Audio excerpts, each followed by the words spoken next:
দুর্নীতির অভিযোগে এবার ফেঁসে যাচ্ছে 2 শতাধিক পুলিশ কর্মকর্তা। এরই মধ্যে আছে পুলিশের ডিআইজি, অতিরিক্ত ডিআইজি, এসপি, অ্যাডিশনাল এসপি ও ইন্সপেক্টর। ডিবি প্রধান হারুনের স্ত্রীর নামে আমেরিকা ও জার্মানিতে রয়েছে সম্পদের পাহাড়। এবার ফেঁসে গেল ডিবি প্রধান হারুন ও তার স্ত্রী। এবং সর্বশেষ জানাবো, দেশ ছাড়ার প্রস্তুতি নিচ্ছেন আওয়ামী লীগ সরকারের সুবিধাভোগী 2 ঊর্ধ্বতন পুলিশ কর্মকর্তা। এতক্ষণ শুনছেন সংবাদ শিরোনাম, এখন থাকছে বিস্তারিত।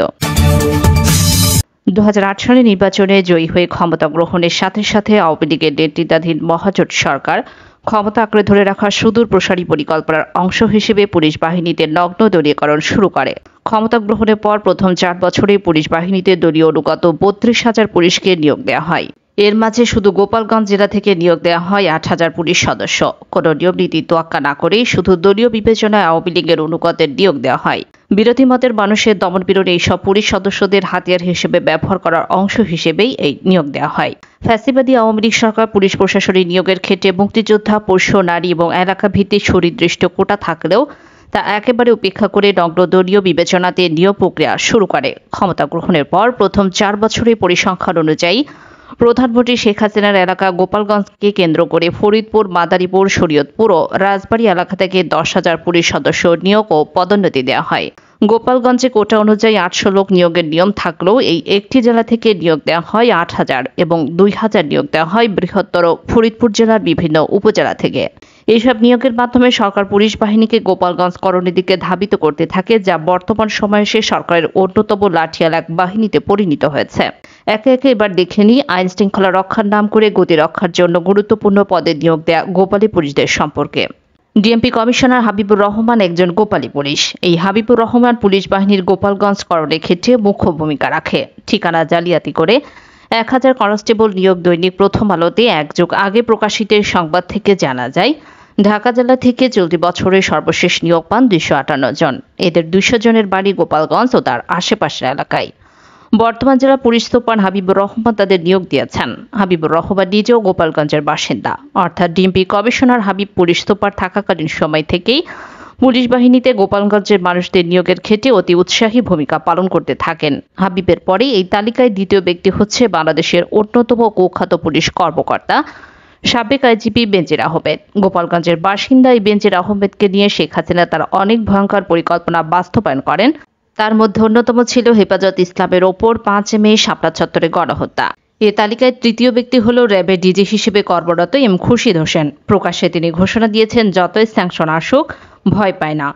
সম্প্রতি এই ব্যক্তির স্ত্রীর রহস্যজনক মৃত্যু ঘটেছে এবং সামাজিক যোগাযোগ মাধ্যমে কেউ কেউ এই মৃত্যুর জন্য সরাসরি খুরশিদ হোসেনকেই দায়ী করেছেন। জানা গিয়েছে তার স্ত্রী দিলরুবা ছোট ভাইকে ভিসা নীতি অনুযায়ী আমেরিকা থেকে ফেরত পাঠানো হয় এবং ছোট ছেলেকেও কানাডা থেকে ফেরত পাঠানো হয়। এ নিয়ে বাসায় সৃষ্ট পারিবারিক কলহের জেরে এই হত্যাকাণ্ড ঘটেছে বলে কয়েকটি সূত্র দাবি করেছে। এই তালিকায় চতুর্থ ব্যক্তি অতিরিক্ত আইজিপি মনিরুল ইসলাম। এই কুখ্যাত গোপালী পুলিশ কর্মকর্তা হোলি আর্টিজনে জঙ্গি হামলার নাটক থেকে শুরু করে অনেকগুলো জঙ্গি নাটক মঞ্চস্থের কারিগর। ইতোমধ্যে হোলি আর্টিজনের ঘটনাতে মনিরুল ইসলামকে সাক্ষ্য দেওয়ার জন্য যুক্তরাষ্ট্র তলব করা হয়েছিল। জঙ্গি নাটক ও অসংখ্য গুমের ঘটনার কারণে এই মনিরুলের শেষ পরিণতি বেনজিরের থেকেও ভয়ঙ্কর হতে যাচ্ছে বলে আমাদের কাছে তথ্য এসেছে। এই তালিকায় পঞ্চম ব্যক্তি হচ্ছে অতিরিক্ত পুলিশ মহাপরিদর্শক এস.এম. রুহুল আমিন। গোপালগঞ্জের কোটালীপাড়াতে জন্ম নেওয়া আরেক গোপালী পুলিশ হলেন সিআইডি প্রধান মোহাম্মদ আলী মিয়া। টুরিস্ট পুলিশের দায়িত্বে থাকা এই পুলিশ কর্মকর্তাকে গত বছর সিআইডি প্রধান বানানো হয়।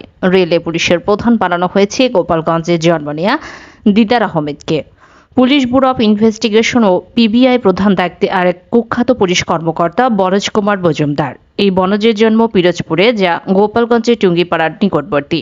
আলোচিত মুনিয়া হত্যা ধর্ষণ মামলা থেকে বসুন্ধরা গ্রুপের মালিক আনভিরকে অব্যাহতি দিয়ে চার্জশিট জমা দেওয়া হয় বরজ কুমারের পিবিআই। এতক্ষণ যে গুরুত্বপূর্ণ পদগুলো নিয়ে আলোচনা করলাম, এগুলোর বাইরেও গোপালগঞ্জে পুলিশের প্রভাব রয়েছে চট্টগ্রামের রেঞ্জে।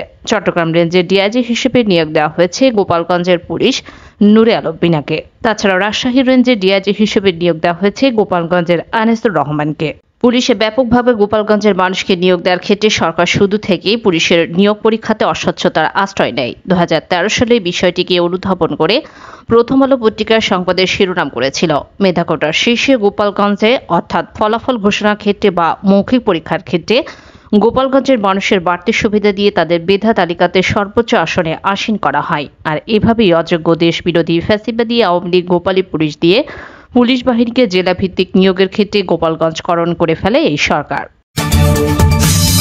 ডিবি প্রধান হারুন পুলিশ নামধারী এক ভয়ঙ্কর দুর্বৃত্তের অজানা অধ্যায়।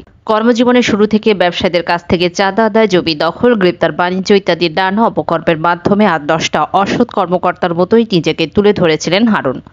2010 সালের ফেব্রুয়ারি মাসে রাজধানীর কোতোয়ালি থানা এক মুক্তিযুদ্ধে ব্যবসায়ীর কাছ থেকে তিনি 10 লাখ টাকা চাঁদা আদায় করেছিলেন এবং ক্রসফায়ারের হুমকি দিয়েছিলেন তাকে। কিছু প্রভাবশালী ব্যবসায়ীর অভিযোগের প্রেক্ষিতে হারুনকে তেজগাঁও জোনে বদলি করা হয়। কিশোরগঞ্জে মিঠামইনে বাড়ি হওয়ার সুবাদে আওয়ামী লীগ শাসনামলের শুরু থেকেই তৎকালীন জাতীয় সংসদের স্পিকার আব্দুল হামিদের নাম ভাঙিয়ে তিনি নানা অপকর্ম করেও পার পেয়ে যান। ওই সময় তিনি নিজেকে স্পিকারের ভাতিজা বলেও পরিচয় দিতেন। আব্দুল হামিদ রাষ্ট্রপতি হওয়ার সাথে সাথে হারুনের প্রভাবও বহুগুণ বেড়ে যায়। আব্দুল হামিদের পারিবারিক নানা অনুষ্ঠানেও আমন্ত্রিত হয়ে থাকেন এই হারুন। তাছাড়া হামিদকে আদর করে নানা বলে ডাকেন এই কুখ্যাত পুলিশ কর্মকর্তা। 2018 সালে রাতের ভোটের বিতর্কিত নির্বাচনে আওয়ামী লীগের পক্ষে রাখার জন্য হারুনকে 2 ডিসেম্বর 2018 সালে গাজীপুর থেকে সরিয়ে বার দখলে গুরুত্বপূর্ণ এলাকা হিসেবে পরিচিত নারায়ণগঞ্জের এসপি হিসেবে নিয়োগ দেওয়া হয়। নারায়ণগঞ্জে নিয়োগের প্রথম 11 মাস নারায়ণগঞ্জ 4 আসনের প্রভাবশালী এমপি শামীম ওসমানের সাথে প্রকাশ্য দ্বন্দ্বে জড়িয়ে যান হারুন। শামীম ওসমানের মতো ভূমিদস্যু, চাঁদাবাজ ও সন্ত্রাসী একজন এমপি বেশ কিছু লাঠিয়ালদের জেলে ঢুকিয়ে এই সময় নারায়ণগঞ্জের সাধারণ মানুষের প্রশংসা করান হারুন। কিন্তু এই প্রশংসা দীর্ঘস্থায়ী হয়নি। অচিরেই জনগণের কাছে প্রকাশ হয়ে যায় শামীম ওসমানের মতো আরো বড় মাপের দুর্বৃত্ত হলো এই হারুন। মূলত টাকা পয়সা, ভূমি দখল ও চাঁদাবাজিতে শামীম ওসমানকে ছাড়িয়ে নারায়ণগঞ্জের একক বস হিসেবে আবির্ভূত হতে চেয়েছিলেন হারুন। অবশেষে দুজনের সমঝোতায় পৌঁছান এবং পহেলা বৈশাখের এক অনুষ্ঠানে এক টেবিলে শামীম ওসমান ও হারুনকে ভাত খেতে দেখা যায়। তারপর ডিবি প্রধান হারুনকে নারায়ণগঞ্জ থেকে বদলি করে ডিএমপিতে পাঠানো হয় 2020 সালের 14 মে। এই সময় তার পদবি হয় অতিরিক্ত মহাপরিদর্শক। এই পদায়নের 2 বছরের মাথায় অর্থাৎ 2022 সালের মে মাসে হারুনকে ডিআইজি পদমর্যাদায় ভূষিত করা হয়। নিয়ম অনুযায়ী তাকে আরও 1 বছর এই পদের জন্য অপেক্ষা করার কথা ছিল, অর্থাৎ আইন না মেনেই 3 বছরের পরিবর্তে 2 বছরের মাথায় অ্যাডিশনাল ডিআইজি থেকে হারুনকে ডিআইজি করা হয়। হারুন বর্তমানে ডিএমপি ডিবি পুলিশের প্রধান হিসেবে দায়িত্ব পালন করছে। ডিবি প্রধান হিসেবে হারুন একের পর এক ঔদ্ধত্য তিনি প্রদর্শন করে চলেছেন। কোন থানার রিকুইজিশন অর্ডারে তোয়াক্কা না করে তিনি রাতের আধারে বিএনপির শীর্ষ বিন্দুবিন্দুকে আটক করেছিলেন। এছাড়াও বিশিষ্ট আলেম মামুনুল হক ও ব্যবসায়ী নাসিরকে আটক রেখেছিলেন এবং এখনও যখন যাকে ইচ্ছা আটক করে চলেছেন। হারুনের ক্ষমতার মূল উৎস হল সাবেক রাষ্ট্রপতি আব্দুল হামিদ। এই রাষ্ট্রপতি প্রভাব খাটিয়ে হারুন তার পদোন্নতি এবং টানা 3 বারের মতো শ্রেষ্ঠ পুলিশ সুপারের পুরস্কার অর্জন করেছে। সে সময় আব্দুল হামিদ রাষ্ট্রপতি থাকা অবস্থায় তাকে মদ ও নারী দিয়ে মনোরঞ্জন করেন হারুন। নিঝুম রবিনা থেকে শুরু করে হালের জনপ্রিয় মডেলদের সাথে সাক্ষাৎ করে তাদের বিভিন্ন জায়গায় সাপ্লাই দিয়ে নিজের আখের গুছিয়ে নেয় হারুন। অথচ মুখোশের আড়ালে হারুনের এই চরিত্র অনেকেরই অজানা। গোয়েন্দা সূত্রে জানা গেছে স্ত্রী শিরিন আক্তারের সাথে হারুনের রয়েছে সুসম্পর্ক। হারুনের স্ত্রীর নামে আমেরিকা ও জার্মানিতে রয়েছে সম্পদের পাহাড়। একমাত্র কন্যা তাসনিম, ছেলে হিসাম ও স্ত্রী শিরিনকে নিয়ে দেশের পরিস্থিতি খারাপ দেখলে আমেরিকাতে স্থায়ী হওয়ার পরিকল্পনা রয়েছে হারুনের।